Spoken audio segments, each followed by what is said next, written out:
Diálogos del pensamiento.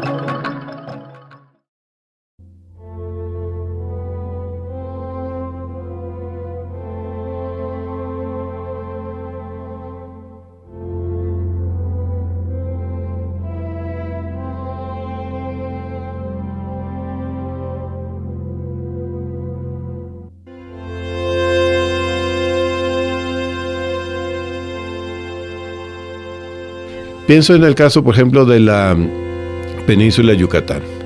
Me tocó estar en una zona ejidal también. La zona ejidal en principio se conservaba, pero uno va viendo que todas las zonas hoteleras, esas zonas de hoteles tan bonitos, ¿verdad?, está hecha sobre lo que antes eran ejidos.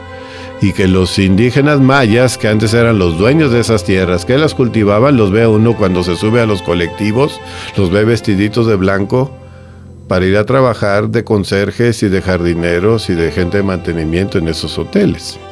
A muchos de estos indígenas les ofrecían una cantidad que en su momento parecía mucho, pero en realidad estaban comprando terrenos a $1, $2 el metro cuadrado. Los despojaban de sus tierras, muchas de las veces, bueno, se las compraban, pero en realidad era un despojo. En los primeros años posiblemente seguían trabajando en sus tierras como digamos jornaleros, pero a la larga eso estaba sembrando un desplazamiento forzado, ¿no? Y en el caso de la palma africana en Centroamérica parece que está logrando este mismo efecto, ¿no? Que la gente está dejando las tierras y entonces está saliendo. Cuando la vulnerabilidad es mayor a las estrategias de afrontamiento, entonces decimos que entra en una situación de crisis humanitaria. Entonces requiere un apoyo externo para poder salir adelante. Cuando ese apoyo externo no llega o no es eficaz, entonces tenemos un desastre.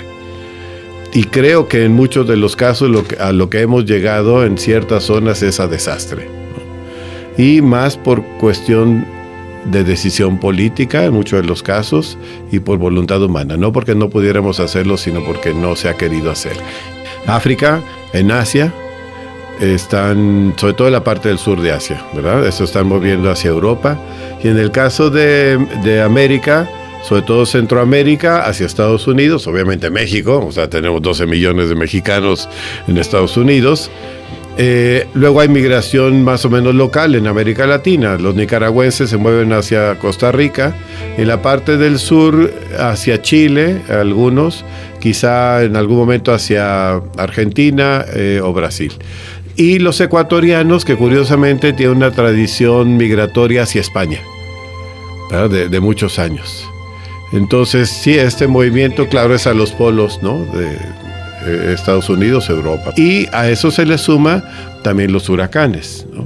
En el caso de Centroamérica ha habido 2 huracanes particularmente devastadores. El huracán Stan en 1998. Perdón, el huracán Mitch, es el Mitch en el 98, que destruye gran parte de Honduras, sobre todo. Curiosamente, después de los huracanes, las tierras parece que se redistribuyen y ahora tenemos grandes cadenas hoteleras, ¿verdad? Donde eran antes poblaciones, sobre todo de los garífunas, de esta población afrocaribeña, ¿no? De Honduras, que nosotros vemos los negritos que decíamos, ¿verdad? Chinitos. Ellos han sido desplazados también, por eso es que los vemos, ellos van sobre todo en grupo, ¿no? Cuando hacen la migración. Es otra manera, ¿no? Es decir, pareciera que, como decíamos, frente a los desastres hay quienes se fortalecen, o sea, está la intervención también humana, y hay quienes salen obviamente muy maltratados y despojados de sus territorios. Siempre se me viene la idea de esta imagen del evangelio de al que tiene se le dará más y al que no tiene se le va a quitar. Parece que en términos muy negativos parece que el que tiene menos se queda con menos y el que tiene más cada vez adquiere más, pero son cada vez menos, ¿no? Los que están en esa cúspide. A eso no les afecta totalmente o de la misma manera el cambio climático. Digo, hay gente que no acepta el cambio climático, ¿no? Normalmente es el ciclo ordinario de este planeta, pero parece que en lo que sí pueden tener consenso es que hemos acelerado ese proceso, ¿no? Que efectivamente el planeta ha pasado por las mejores y las peores y se ha regularizado, se ha equilibrado. Quizá en esta parte justo lo que nos revela es que el planeta va a seguir después de nosotros como estuvo antes de nosotros, y los que nos ponemos en riesgo somos solamente nosotros, ¿no? Seguramente el planeta no sobrevivirá. Siempre les digo yo a mis alumnos, los dinosaurios duraron más de 200 millones de años y eso no les aseguró la permanencia en el planeta.